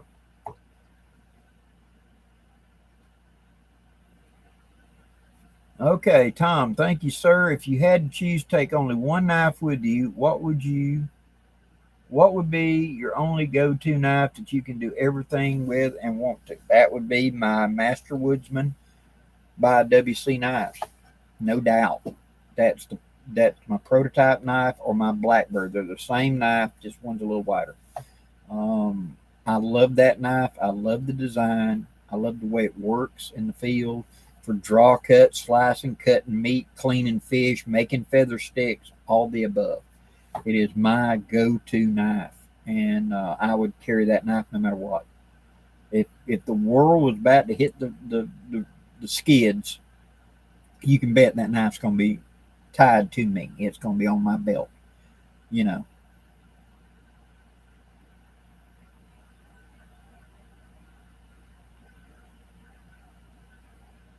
John saying he's planning a trip, but you realize gear's all over the place. I tell you the secret to it.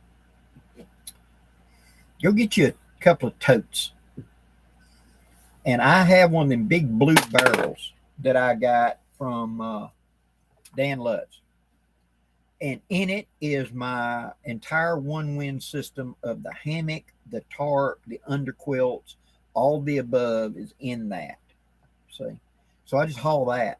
I get there, I pop the lid on it, and I set it up. I can sit on it as a stool. I can use it as a table, etc. when it's not carrying my gear. If my gear is sopping wet when we're breaking down camp, I can put it in there, put it, drive the barrel off, put it in the car, come home. When I get there, I can set it up and let it dry.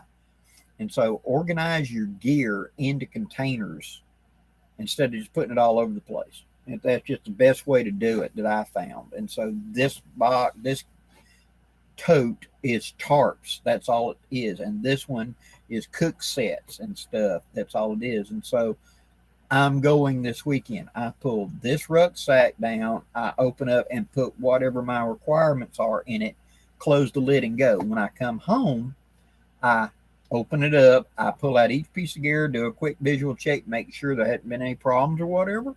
And if it's good to store, it goes back into those tubs.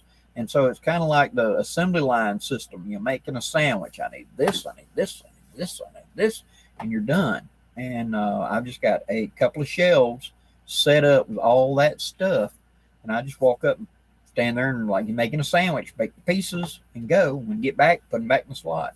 And it makes life a whole lot easier because I did that. It's like, damn, where is my such and such? Because I put it somewhere and laid it down, and now where is it?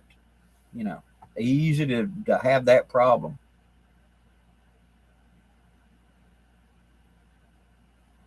Jeremy, should the stove on the Model 4 M40, the new cook set, stay on the unit without falling off? Oh, yeah, it should. Take it and get on the where the open end is to you and kind of squeeze it a little bit and like bend it in just a little more friction so that when you push it on, it stays. It don't take much, just just a little flex a little bit and it'll go in and it'll stay on. Mine, I can grab it and it'll stay there and I just have to pull it off, but mine did too. When I first, you'd put it on, you let go and it'd work and fall.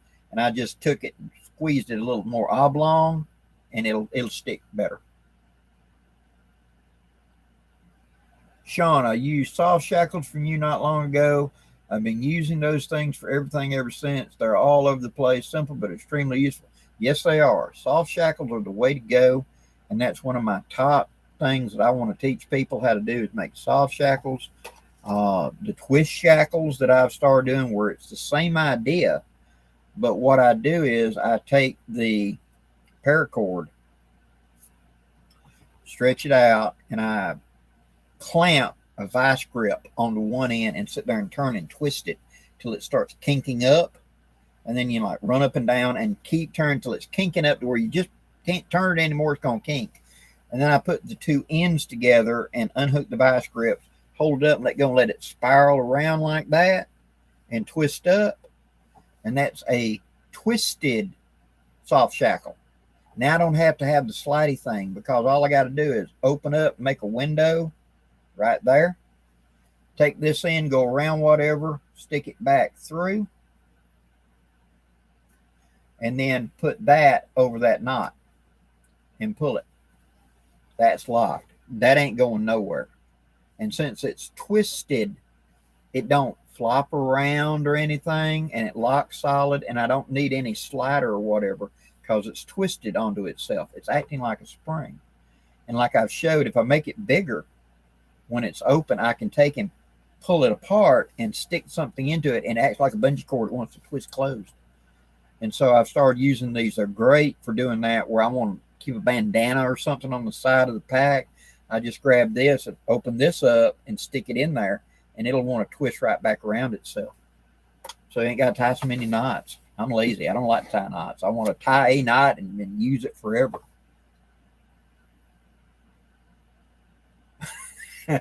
Where is my super suit? Yeah, I remember that in that movie.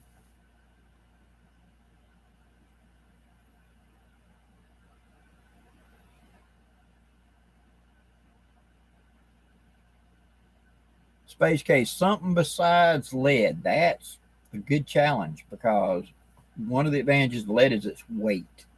And so bismuth and these other things, the other thing that comes kind of close is zinc.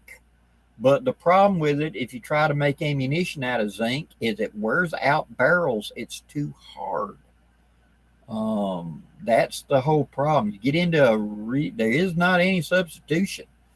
And solid copper, solid brass, solid bronze has been made into ammunition for shooting dangerous game because you needed penetration like on, Cape buffalo, rhino, African game, the elephant, stuff like that.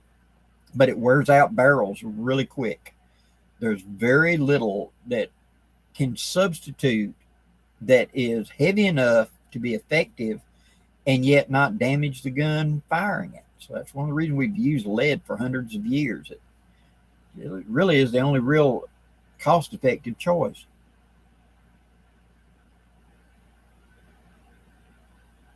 SD22631. What's a good firearm or firearms for someone that has virtually no experience that will cover a lot of bases? Hunting, protection, target. Pump shotgun. Hunting, you can hunt anything with a pump shotgun. Protection, you can defend yourself extremely effectively with a pump shotgun. Target work, skeet, etc. with a pump shotgun. That's what I recommend, especially for the ladies that you're looking for something to keep at home, not a personal, but I want something for home defense, pump shotgun. Because at 2 o'clock in the morning, when you hear that chunk, chunk, everybody knows what that sound was. They don't ask questions, you know. And so it's the universal language of go away. That's my recommendation. Edgar, yeah, gold is slightly denser than lead. True. The other thing is uranium. What is dead, non-radioactive anymore?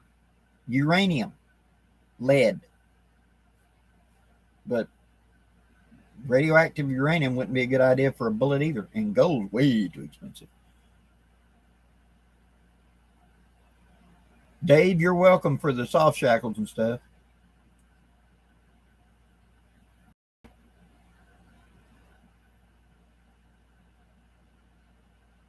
John, you finding glasses? Man, I have lost so many glasses. These are just magnifiers is all. Prescription glasses I lose in 5 minutes. And what it is I'm fine without my glasses. I see fine, but what I don't see is detail up close. I'm farsighted. And so when it gets to be about 36 inches out from me, that's where I get sit there and squint trying to see it. And so for me to be able to read this, I got to put these on so I can see it. But I don't need them to drive, shoot, or whatever. But I've lost so many pair of glasses. I just buy the cheap magnifiers and stash them everywhere.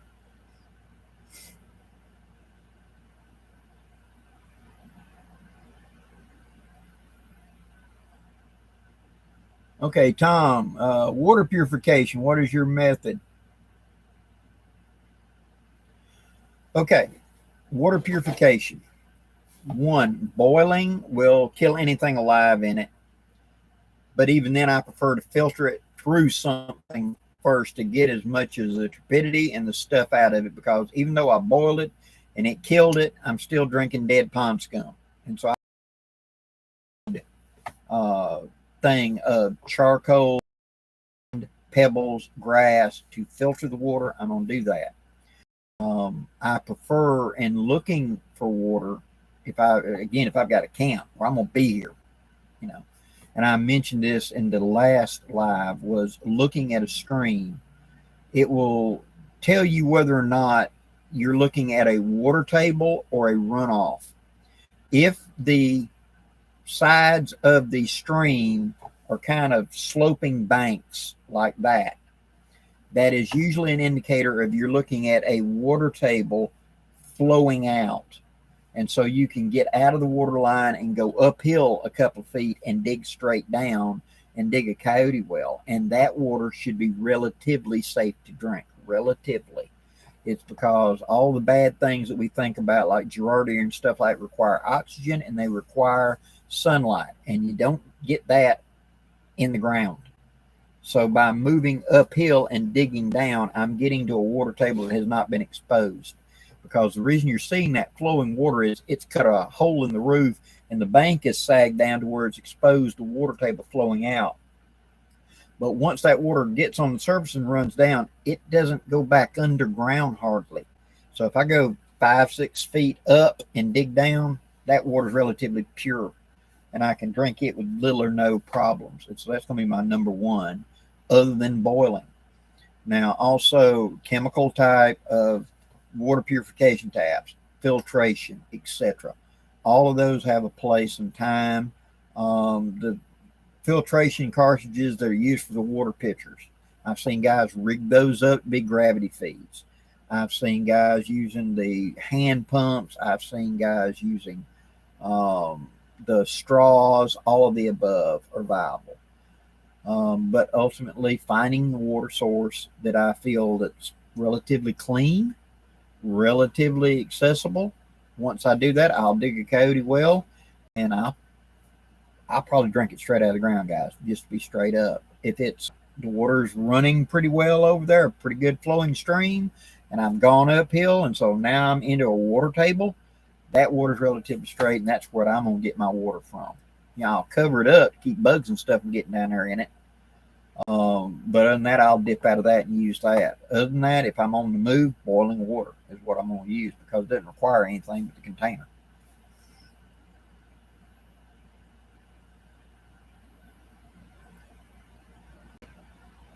Zinc is lighter than iron. Correct. It is. I worked in a die cast factory for years using zinc. It is lighter, but like I said, it's about the only thing that's got a melting point and usable to make ammunition of. And even then, like I said, it wears out barrels. So lead.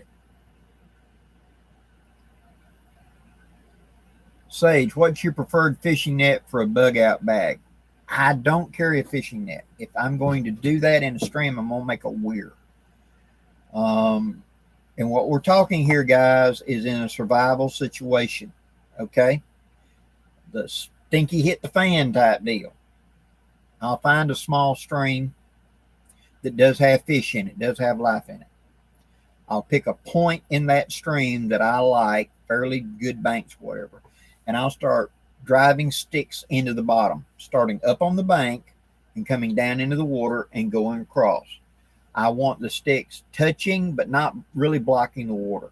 There can be a little gap between them. I want water to go through but no edible size fish. Okay? Leaving the stick sticking up like 8 or 10 inches out of the water. Go all the way across to the other bank. Now put your heel against that and take one large step straight out. That space, about 24 to 36 inches, is important. Okay? Now right in the middle of the stream, take 2 wrist-sized poles, put them that far apart, put your 2 thumbs together and that far apart, and drive them solidly into the bottom. These are your goal posts. Okay? Now, and I'll do a little diagram right quick to show you this. You'll continue driving sticks sticking up out of the water, just like you made to go across the stream, from your goalpost going to the bank.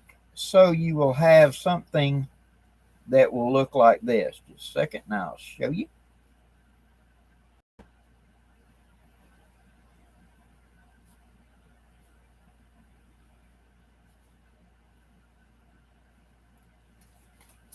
Okay, you have the sticks you drove into the bottom all the way across to make like a picket fence. You have your 2 goalposts. Then you will drive sticks into the bottom going forward to make a V shape. Okay? Now between those 2 uprights, you're going to make a gate that will go up and down and you can block it. Okay? Once you've got all this completed, walk down the stream as far as you want to go and find you a nice big, bushy top or something where it's kind of like a mop, where I got a handle and a big pile of leaves or something like that up on the end. Something that's fairly durable, right? Now get in the stream and have a 2-year-old temper tantrum. Start slapping the water and kicking and slapping and kicking and slapping and kicking and start walking forward toward your fish trap. Slapping and kicking, and drive all the fish in the stream into your trap. Now, why have we got that space? That's so when the fish are driven in here and they come in, they don't immediately see the back wall. They'll want to J-hook around and feel safe back behind your stick walls that you made. So that whenever I walk in here and I've driven, and I get in here and get up there, then I'm going to push and close that gate. All the fish that are edible in that stream are now trapped inside that gate. Now I take a spear and go around and harpoon. They'll swim around waiting for you to get hungry. Forget that hook and line. Forget that net. I'm hungry. And I can build this. And half the time it'd take me to make a net, which would use a whole lot of bank line.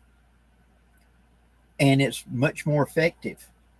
And I've just driven all the edible fish. They can't get out of the thing and walk off. They got to stay in the water, right? And by me going kick, kick, kick, slap, slap, slap, kick, kick, slap, slap, as I come forward, I'm shocking and scaring the fish away from me into the trap. And then I just block the door. Thud. Now I take a sharpened forked stick, pin them to the bottom, and I got dinner. If there's nothing in there, there's nothing in the stream. I can go on the other side of that barrier and build another one and go drive them from that way too. And in 3 or 4 days, when you run out of fish, open the gates and go do it again. There's more fish coming up and down the stream. They don't teach that in school anymore. I don't know why, but when I was learning from a Green Beret back in the 80s, taught in SEER school as a way to get fish. Why they don't do it anymore, I don't know, but it works.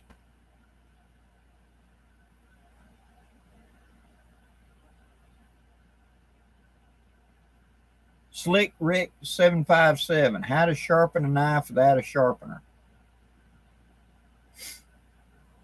Okay, you mean you don't have an official knife sharpener?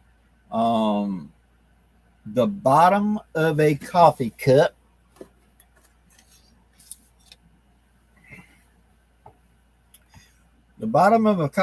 if you'll notice, you have the shininess of the glaze, and then right on the bottom there's a ring that is not. That is unglazed ceramic and is much harder than a knife steel, and you can sharpen a knife on that unglazed ceramic right there. It'll do just fine at sharpening a knife. The top of a window, of a car window, let the window down, you can pull it across that and it will sharpen a knife as well. Sandpaper can be used to sharpen a knife. Finding a rock or something, possible. Depends on your location and what kind of rocks you have available.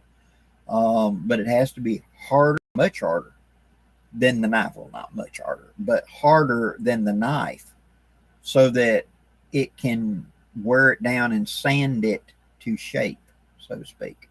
So if your blade Rockwell hardness is 60 and the rock you've got is 55, the knife is going to cut the rock. If the rock is 70 and your blade is 60, it's a little bit harder than your knife, and it will do it, but it's going to be more like a strop. It's going to be real slow. If my rock is like a 90, it'll cut the steel. You can bear down on it and eat up steel, and like a file taking meat off. So you get the idea.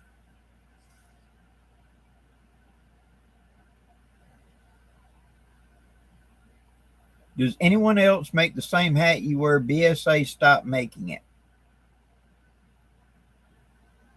Not that I know of right off the top of my head. Like I said, mine was a Boy Scout hat that I've had since 93 or so. Years ago, they called this style a slouch hat. Okay. And sometimes you can find it under that name, SLOUGH, slouch hat. This is a crushable felt slouch hat. And so it might be something you want to look up that. Tonto, what's your morning routine? Usually, I get up in the morning and take care of the animals.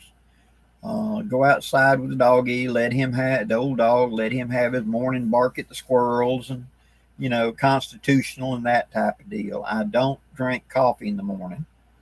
Occasionally in the winter I'll drink some, or usually I'd get a hot chocolate for it with that. But probably about 8 or 9, I start doing, my housekeeping type work. Then along about 9 or 10, I start, if I'm making videos that day, I set up to do videos and etc. Lunchtime will be before or after the videos, depending. Then I'll go out and do videos, work on that. Then I do editing in the evening. And so that's about usually my day here lately.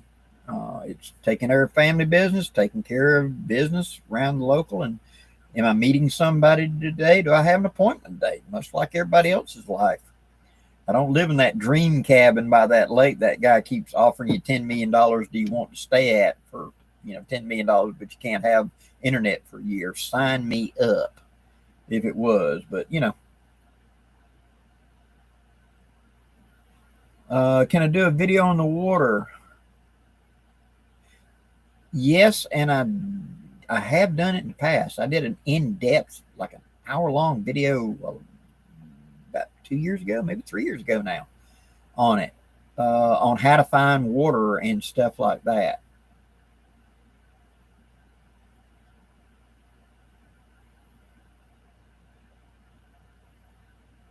Merciful Hard. Glad you enjoy it.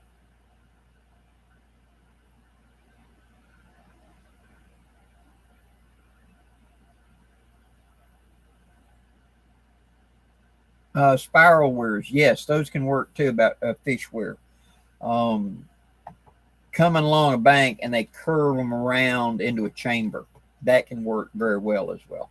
And for a passive weir, that works very good because as fish are like patrolling down the bank and it steers them into an area and they want to stay in it. And then you just come up and block the door right quick and you get to them. The weir I just described, it's I'm driving them in there. And so they would go in and out, if I just left it open. And it'd just be a race to whether I can block the door in time. It's not that big. A spiral weir works very good where it guides them in and then comes into a circular holding chamber with a door like that. So as they're patrolling around, they don't see the obvious turn to go back out.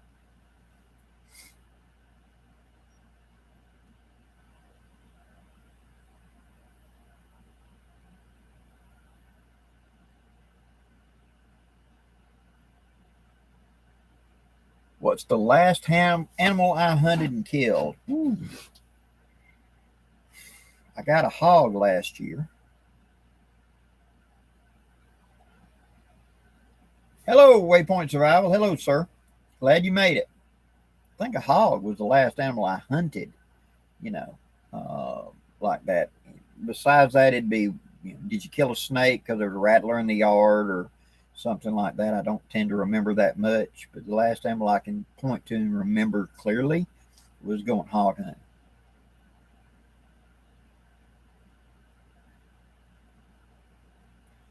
Okay. Uncle, last question. Fire starting tips if no lighter or matches. What's your go to fire starting? Okay, if you don't have lighter and matches and now you're going to other, if I have the ability to do solar, I'm going to use solar in that. Don't have that, then you got to go to primitive. And if that's going to be primitive, it's probably going to be a bow drill. I prefer a pump drill if I got time to build it. Because you're going to get that spinning going. And if I'm going to be stuck using this over the next several days, because I'm in a situation where I'm not just doing one, I may be doing 8 or 9 fires over the next couple of days. I'm going to make a pump drill. I just have the weight on there of some kind that I'll lash on there to get the momentum up. A quick grab where you don't have a lot of time, whatever. I've done a hand drill, each a hands up. I've done the fire plow where you make the V and you do the pushing, etc. And that. I don't do a lot of the primitive fire methods because I live in a very, very humid area. And because of that, you just have a low successful rate. You'll generate a beautiful coal and you just watch it go and just go out right in front of your eyes because the humidity is so high, like 80% humidity, that it's just dampening it down. And as it's trying to grow, it's running into wet, and it just puts it out. And so I've done it, but normally in the winter is whenever I have a much higher success rate with primitive fire than I do with making it without. But I learned to do a bow drill like a lot of people did. And I think I told this in the last time we did a live was my good friend Francis McGowan, who was teaching me a lot of stuff, and I wanted to get better at primitive fire skills. And he said, okay. And so I was going to be spending a week with him and down at his cabin. And he said, okay, we're going to do primitive fire at lunch every day. You're going to do it. And so I had to gather material, not use the same set over and over again, just from scratch. Use the same piece of string. That was about it. And make a fireboard, make a bow drill, create a coal, blow it into fire, and that's how we lit the fire for the coffee at lunchtime. And then when I got done, I took the string off and you put the fire kit into the fire and fed the fire with it. And I every day for 7 days, I made a new set and did the fire. And when I finished on the last day, when I finished lighting that lunchtime fire and I burned that set, and Francis said, well, what have you learned about primitive fire? I said, I'll carry a Bic lighter in my pocket till the day I die. And he laughed and said, me too. That's what I learned about primitive fire. Don't rely on it unless there's no other choice. Great skill to have, but go out of your way to have another form of fire. I normally carry 2 or 3 with me just for that.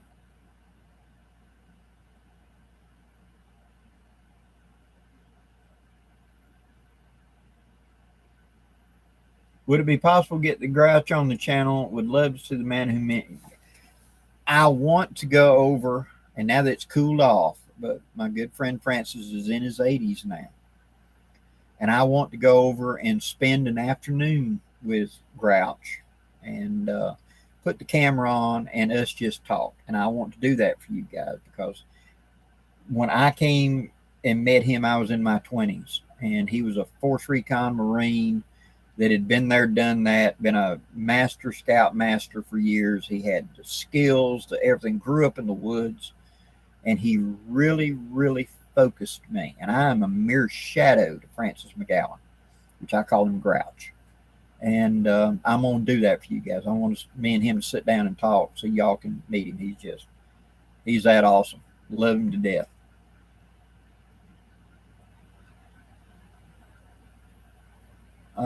What is your background experience with the BSA?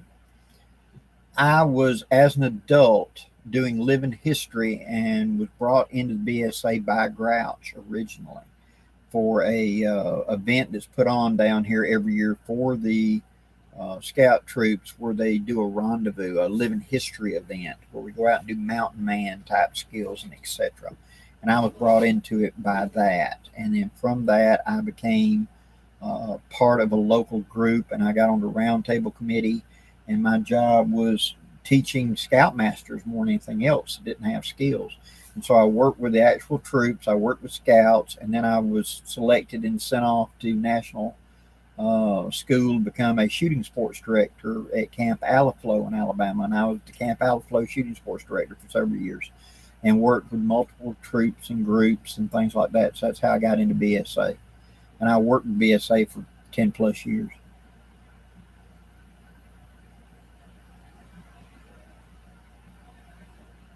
Sage, do you ever do any saltwater fishing? I do not. I have done that in the past. Used to love to go down, leave out about 3 in the morning, go down and get on the pier and do fishing along the pier down there. But I do not.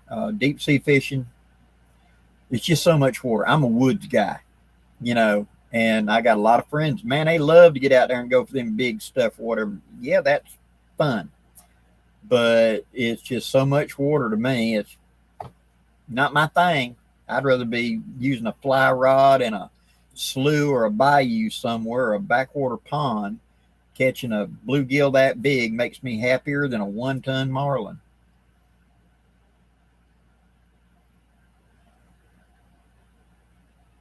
Tiny Titan, flint and steel, like I said in my last one.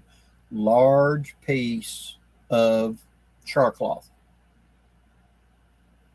Gives you better time. So when you get the spark, you can kind of bunch that up and blow it with your tinder to blow it into flame. Most people start out with too small a piece of char cloth and it flares.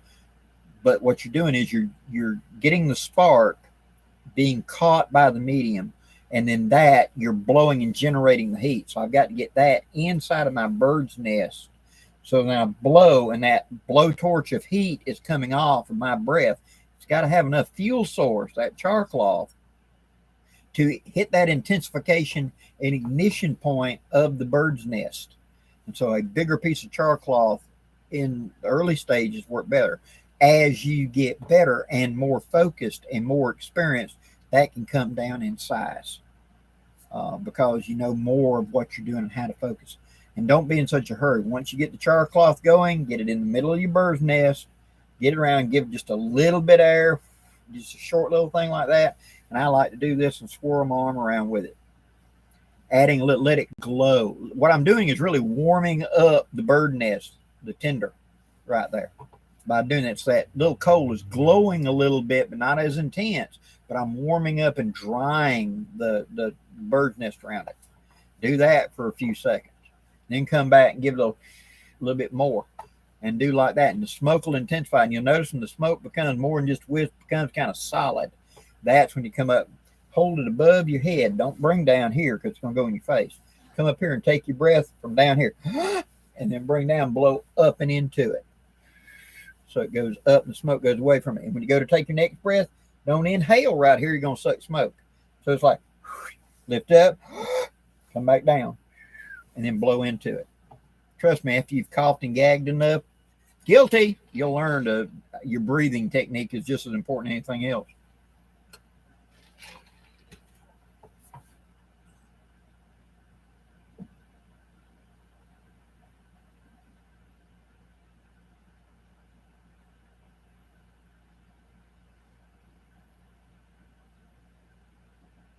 Ted Kaczynski, if I'm correctly, that was the Unabomber, wasn't it?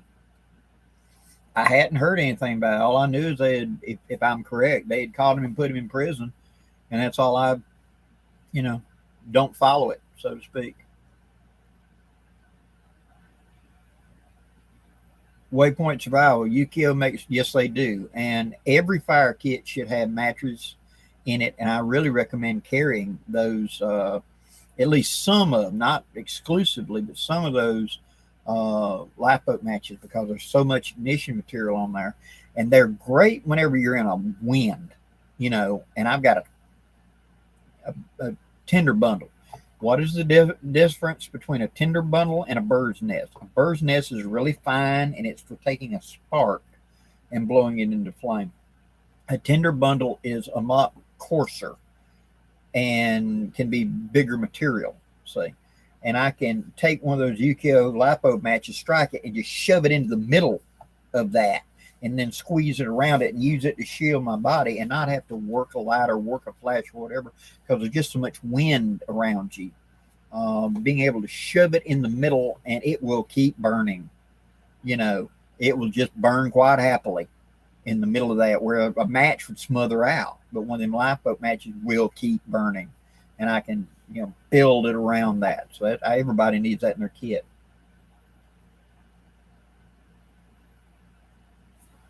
Okay, Tom, thoughts on freeze-dried materials, meals?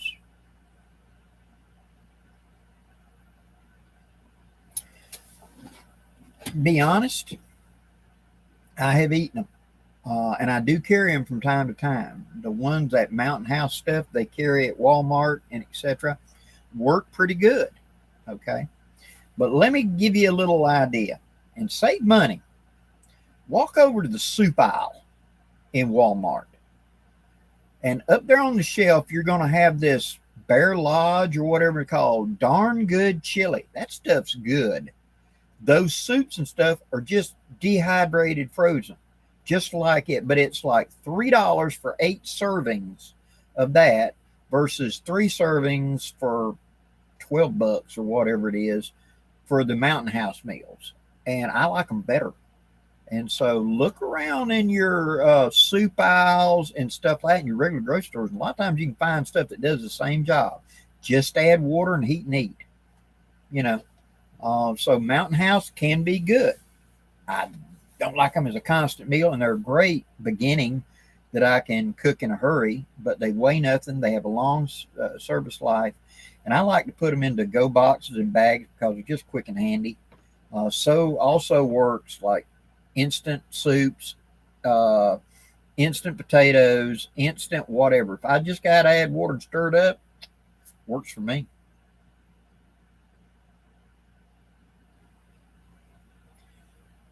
Merciful Horror. I've not camped much. What are your suggestions for an easy, cheap shelter for camping?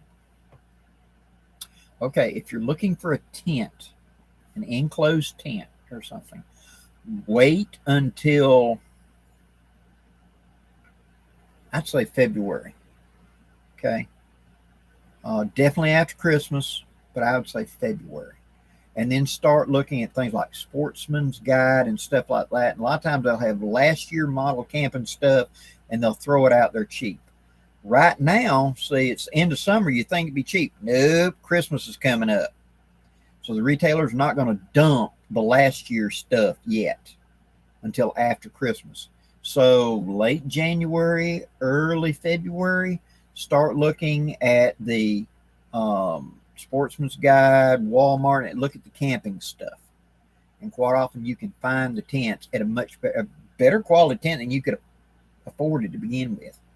But I've seen the $150 family tent discounted down to $50 because of that. It was in the season. They're not carrying it this year, and they're getting rid of them. So that's how to be a sharp hunter and look for these things. Most people prefer, if they haven't done a lot of camping, to be enclosed in a full tent with a zip-up door. They feel safer. Okay. I prefer hammocks. And so look at like the One Wind hammocks. One Wind has a zippered hammock. The zipper goes all the way around, and you can take it off to be open, or you can zip it closed and then have the enclosed tarp around it. You'll be like in a hanging tent, and you could end up with that for, I think the two of them together would be less than $150 for that whole set. So you can, whether you want to do a hammock or you want to do tent. Now, down the line, if you're comfortable being outdoors and etc., a tarp shelter or whatever. And a lot of this, it depends on your environment, how comfortable you feel out there. And there's nothing wrong with that. Everybody's got to start somewhere. The most ardent woodsman at one point didn't have a clue, and so that we all got to start somewhere. And just be yourself, take your time, find what you're comfortable with, and start out someplace local. Camp in your backyard, camp in a friend's yard, camp in a state park or something like that until you get comfortable with it, and then expand. Don't invest a lot of money until you know you really want to do this, because it is not for everybody. But if you enjoy it, it works, go for it, and always look to upgrade. Best advice I can give you. Well, okay, guys, it's 9 o'clock. That's 2 hours. Thank you very, very much for dropping into my live. Got 100 people on here listening right now, and I really do appreciate it. I will try next Thursday to do another one, and just appreciate y'all doing. Please leave any questions or comments over here. I will read every bit of this.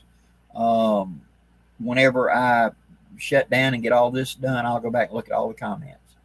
But guys, thank you very much for your support and all the stuff you've done. And anytime you got questions, feel free to ask. I'm here to help. Till next time, guys, I'm Blackie, wishing you safe journeys. Have a great day, guys.